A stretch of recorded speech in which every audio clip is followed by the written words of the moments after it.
Hey y'all, I'm at the house. I went to tennis tonight because I wanted to see little Christy, spend some family time. So now I'm here, we're gonna do this. We're on supply. We're gonna get 12 of them done today. And we'll do the rest when I come in tomorrow. If I'm not here tomorrow, we will do the rest of them this way. I also have my supper here. We stopped and got a healthy food at Sonic. So in between questions, I'm gonna get a bite. So we're on supply. Number one, what is supply? Just like demand, what took willingness and ability, supply, if you're a business, you have to be willing to supply or offer something, and you have to be able to supply or offer something. Time Out might like to offer Whataburger, but they can't. They're not able to. They might be willing to, they're not able to. So yeah, it takes both willingness and ability, just like demand.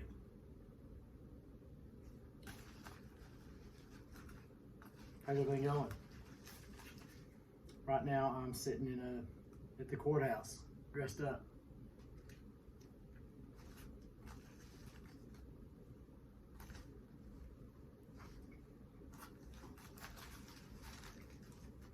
So, the law of supply, just like we did yesterday, has to do with the relationship between supply and demand. If there is a huge supply compared to the demand, where the supply is big, demand is little, that is going to obviously do what to the price? Just like yesterday, it's going to lower the price, drop the price, so they can get rid of it.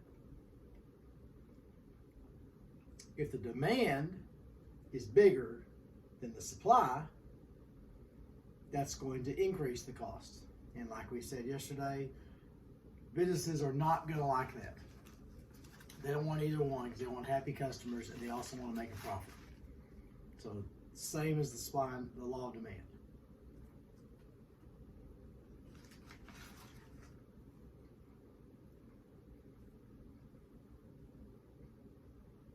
Marginal product. If you're a factory, I'm in Titan's room. That's Bart Starr right there, an autographed Bart Starr picture. That's pretty cool, isn't it? He put Pacer up in his room. I don't know why. Anyways, a marginal product. Anytime you see the word marginal, it kind of means extra. So if you're a factory and you make engines and you produce 40 engines a day, if the demand for those engines is getting bigger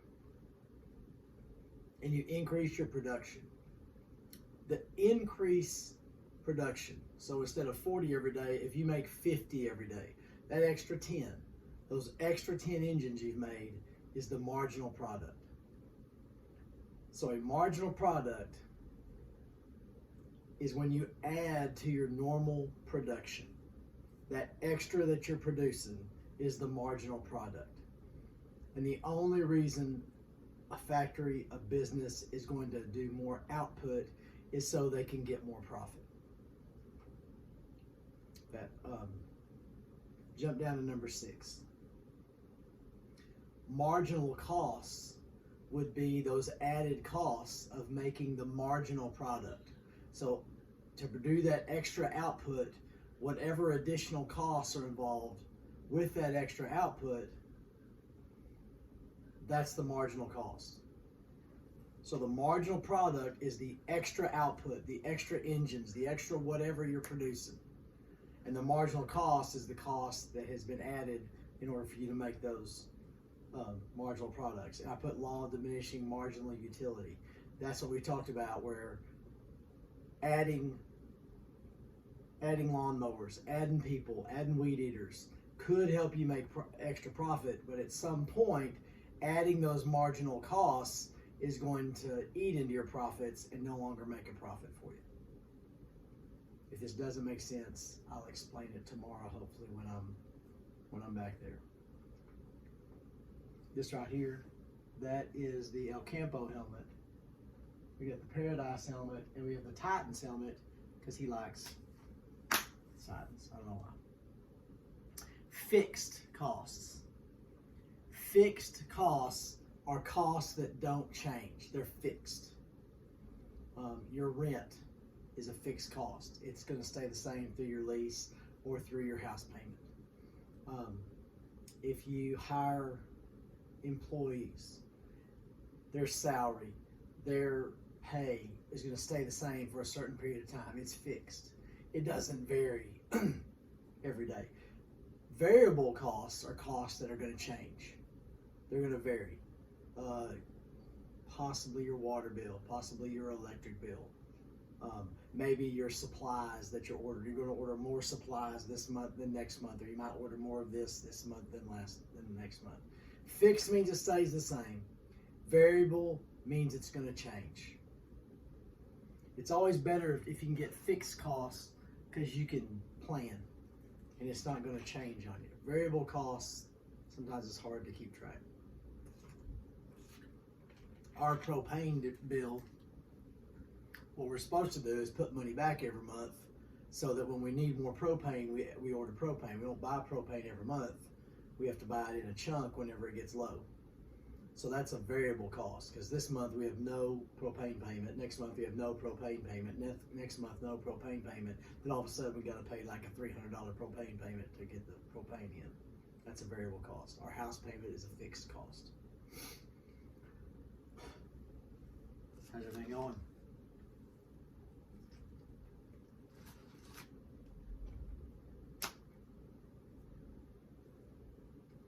Miss Goodman, if you're in there, thanks a lot.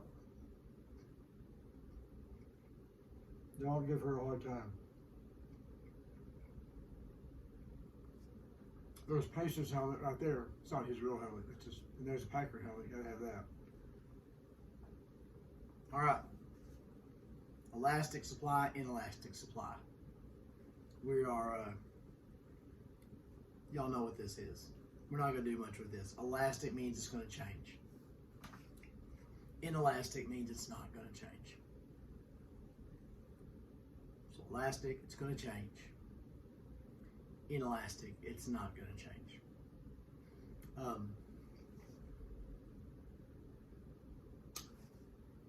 Dollar General. Elastic supply would be Christmas stuff. Rain ponchos, umbrellas. They're not going to order those all the time. They order Cokes all the time. They order chips all the time. But you only need so many raincoats, so many ponchos, so much Christmas stuff. You don't order Christmas stuff in March. So that'd be elastic supply. Inelastic supply would be your Cokes, would be your detergent, your toilet paper.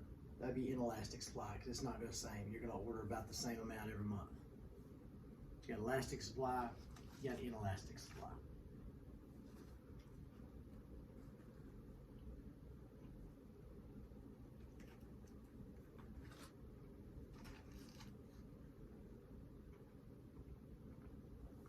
Equilibrium price. The equilibrium price is the price that businesses want to have. Equilibrium means equal or balanced. So with the equilibrium price, it's a price that businesses can make a profit off of. Maybe they could make a bigger profit and still get by, but it's a price that they can make a profit and the people are satisfied with paying that price. So the customers are happy. They feel like that's a fair price. The businesses are making a profit, so everybody's happy.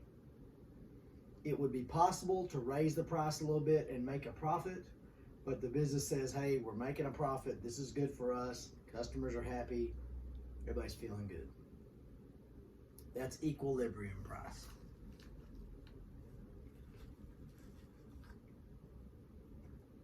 We're gonna go ahead and get on. I'm gonna go over all these things, and then tomorrow when I get back, we will we'll go over it and make sure everybody doesn't have a question with it. Okay. Surplus. Surplus means you got extra. Surplus means you got too much inventory, too much stuff. Shortage means you don't have enough. Now, obviously, if you have a surplus, what's going to be the result? I put price there. What's going to be the result with the prices? If you have too much stuff, you have to lower the price, which means you eat profit. You're not going to make a profit off of that. Customers might be kind of happy, but eventually the price is going to bounce back up, so they might not be. Shortage means you got to raise the price. You don't have enough, and customers aren't happy. Neither one of those can you get the equilibrium price, which is what everybody wants. Surplus and shortage. I won't do the surminus joke. I've done that in the past. It's not any good.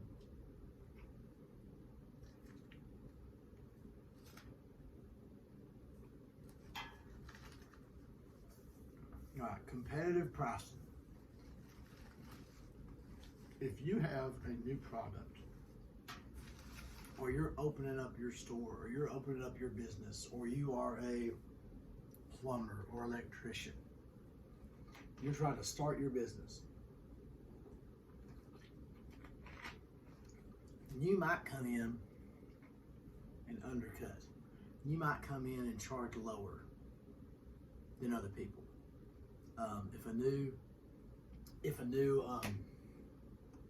convenience store is opening up, sometimes they'll come in and they'll have like half price gas for a day or two, or something like that. And you're trying to bring business in, and hopefully they'll buy other stuff where you can make a profit. Sometimes the 2-for-1 deal. If you have a brand new product, you'll say, hey, buy one, get one free, to get people to try to buy your product. That's competitive pricing.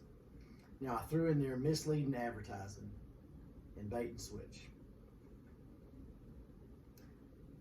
You've all seen the commercials where they have the guy and he's screaming stuff. He says, come on in Sunday, we have everything is half off. And at the bottom, they have little white letters flying by. It says, no, everything's half off. He's like, this guy's lying. You're not telling the truth. We're not going to. They're yelling out what they want you to hear, but by law, they have to be honest, so they'll tell you, no, this ain't true. Weight loss pills or weight loss stuff. You know, take this. You don't have to exercise. You don't have to diet. Yes, you do have to diet. There's no way you can do this without diet. You're going to have to do wait. They put the truth there. They're misleading you. All right.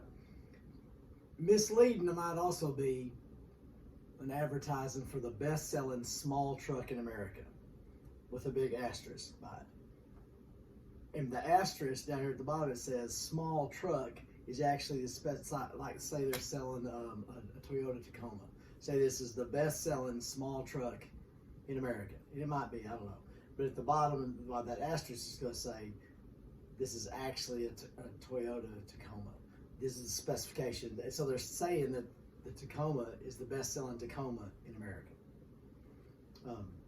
They're not necessarily lying. They're just trying to mislead you. Advertising is always misleading.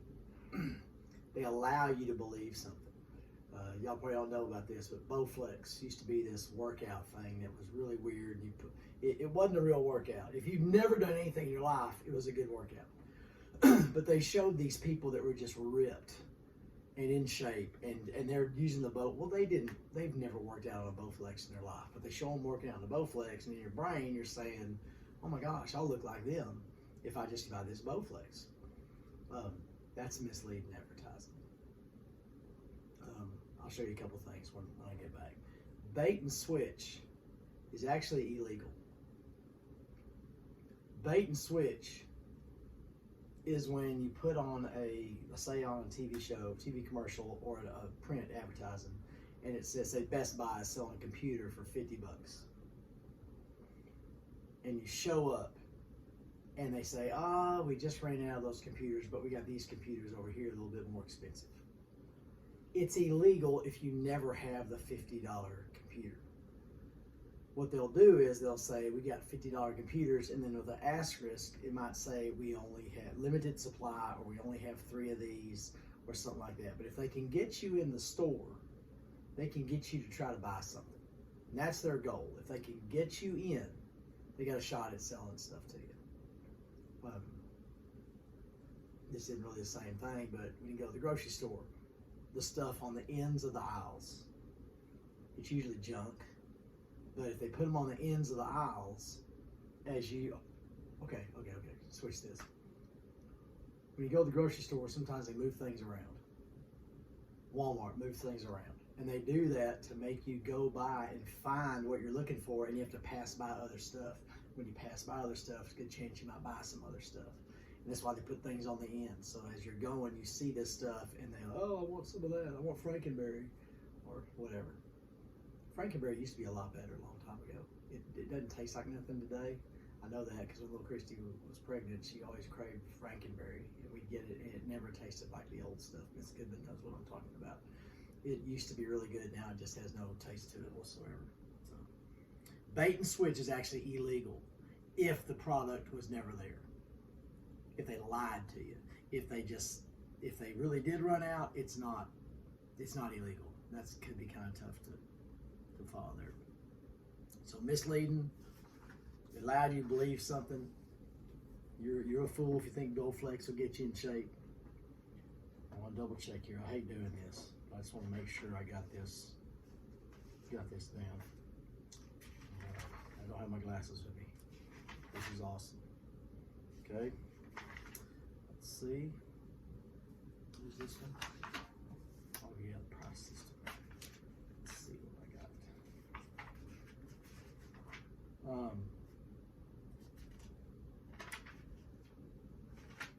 Okay, give me a second.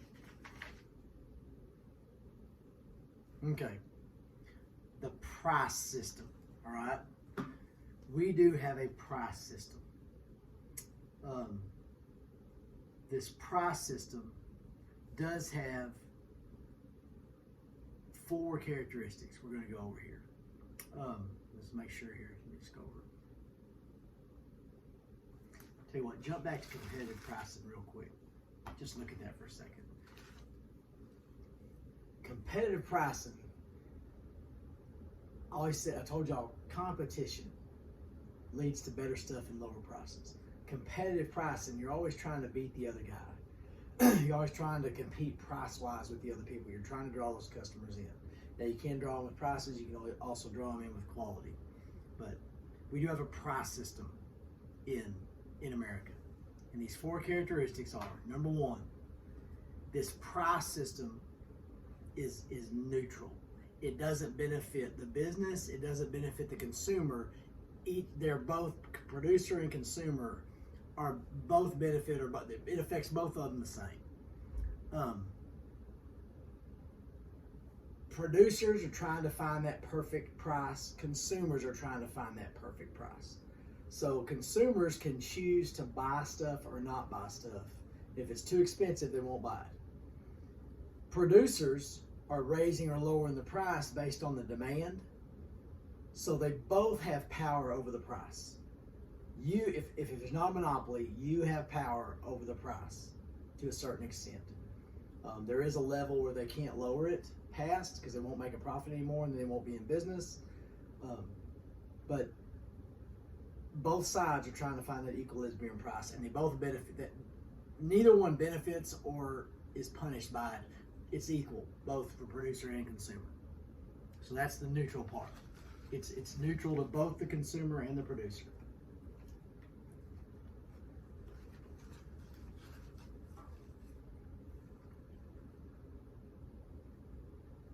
All right. Second thing, it's market driven. We've discussed this before. Communism, the government sets the prices based on what they want. In a free market system, a price system, the market determines the price, just like we talked about earlier. The market decides what the price of this object is going to be. Businesses and consumers work together to determine the price. They're not told what the price is going to be. The businesses aren't told it has to be this price. They set their prices based on the market, based on demand in relation to supply. So it is driven by the market, not by some entity outside, not by the government. Hope that makes sense. Now, we'll talk about it tomorrow.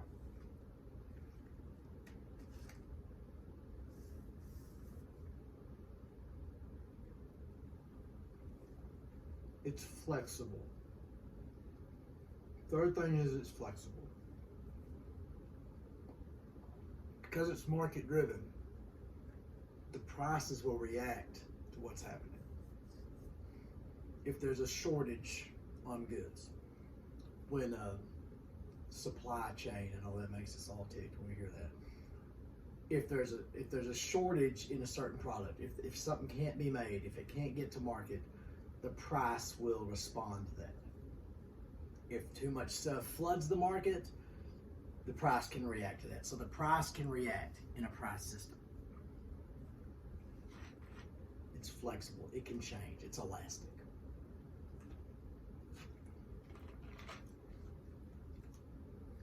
And last, it's efficient. This kind of goes along with the flexibility. It's efficient because the prices will be able to adjust until producers have sold what they want and consumers have bought what they want. So very quickly, because it's flexible, it is efficient and those prices will change. It's kind of like a drain in a bathtub. If you want the bathtub to, this is kind of stupid, but I guess it makes sense. If you wanted the bathtub to drain faster, you could say there's an adjustable drain where the drain would expand to get rid of the water faster. If you want it to trickle out, the drain could constrict to lower it. So that's what the prices do. They either constrict or they open up to get rid of the water, get rid of the products, or they constrict to make it slower, to make less products go off the shelf. So it's neutral, it's market driven, it's flexible, and it's efficient. All right, we're almost done here. I guess we're getting done early. Don't give Miss Goodman or whoever it is a hard time. Just sit quiet. Don't tell nobody. Okay? For producers, okay? For the businesses.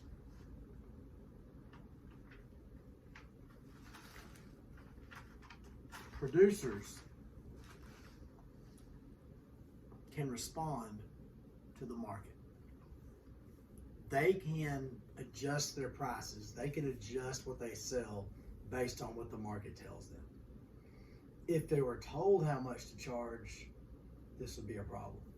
But they're not told how much to charge. They get to choose how much they want to charge.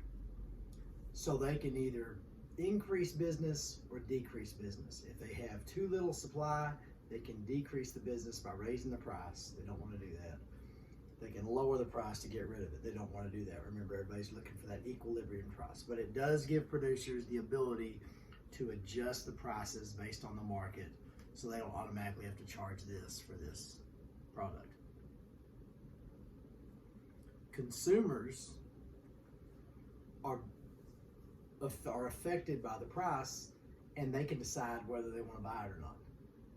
So if they decide it's too high, they can choose not to buy it. Now the problem is with necessities like gas or medical stuff.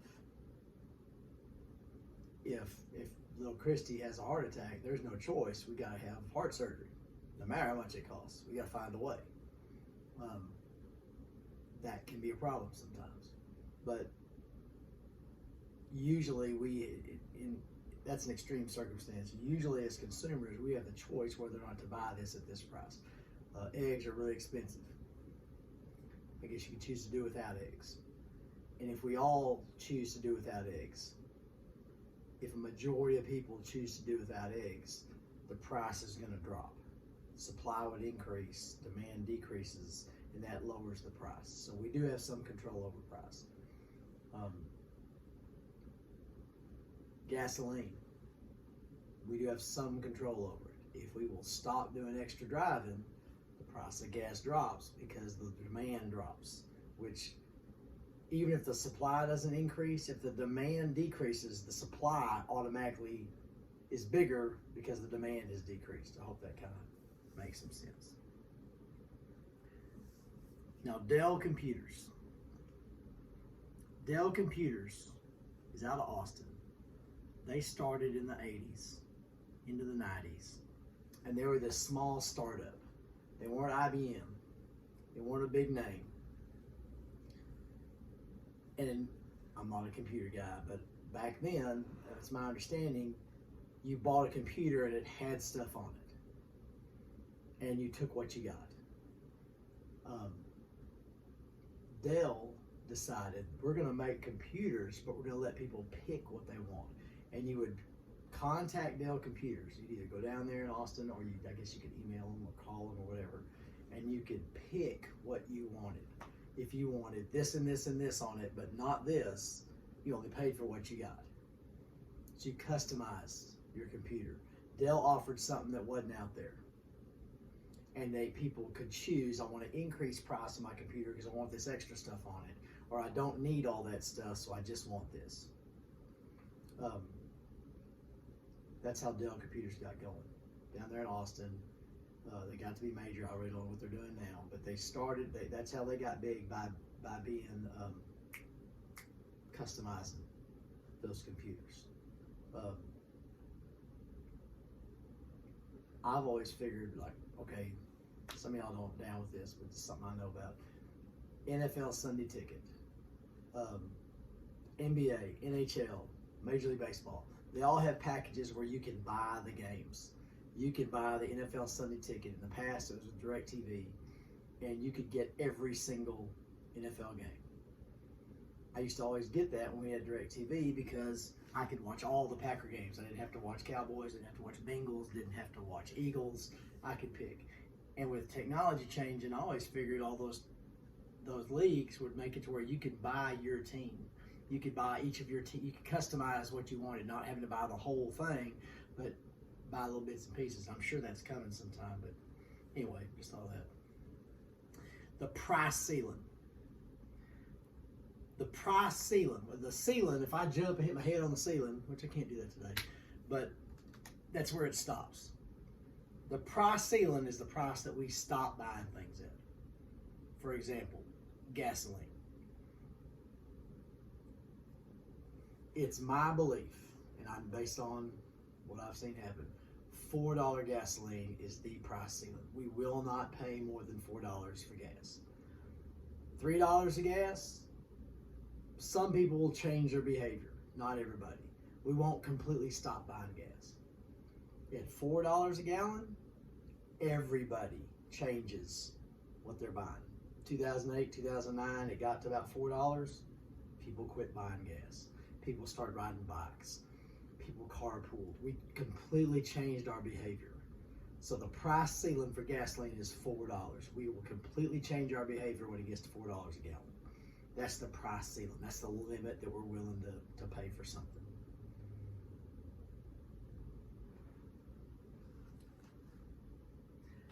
We quit.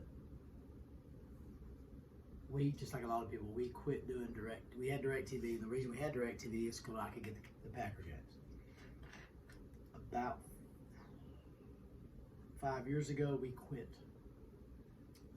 It got to, I don't remember what the price was, but I looked at it and said, we can't pay this anymore for cable, satellite. We ain't buying this. And I'll give up the Packers for cheaper stuff. So we quit buying DirecTV because it was too expensive. I don't remember how much. It might have been $120 a month. I said, we're not paying that. So we dropped it. That was the price ceiling for me. Over $100, we ain't paying that. And last, rationing. Y'all learned about World War II when they were rationing food, different food products, butter, meat, they were rationing tires. People couldn't buy tires. You couldn't buy. They were rationing gas, where you could only buy gas on certain days. And my dad, he grew up in World War II. He said he remembers, because everything was stick shift then. He remembers when they get to the top of a hill, everybody put it in neutral and you coasted as far as you can because you weren't getting to buy too much gas. Rationing is when they limit how much you can buy of something. When they limit how much you can buy something. The purpose of rationing is to extend the supply. World War II, they had to extend the supply so the soldiers had enough to get by. During the gas prices in the 70s, they limited the amount of gas you could get to extend the supply. So rationing is when there's a shortage of something and they decide we're going to limit what people can buy so we can stretch out the supply and try to make more out of the limited amount we got. They used to grow gardens, victory gardens. You learned about that in history. My mom growing up, World War II, she said they had their sidewalk, they had their yard, and then there's a little space usually between the sidewalk and the street where the curb is, about like that. Growing up, I had one of them. And they would actually even grow vegetables on that little part because of rationing. They were limited to how much food they could buy. So that's what rationing is. You got a little extra time, please do not bother Miss Goodman or whoever's there. I'm hoping I'll be back tomorrow. If not, we'll do something like this again. Sorry I'm not there. I hate not being there. It's important that we have juries that know what they're doing, and hopefully if they pick me, I know what I'm doing. If not, I'll be back and I'll teach the garbage out of you. But thank you. Hopefully I'll see you. I might even see you today. I don't know. But y'all be good. Thanks.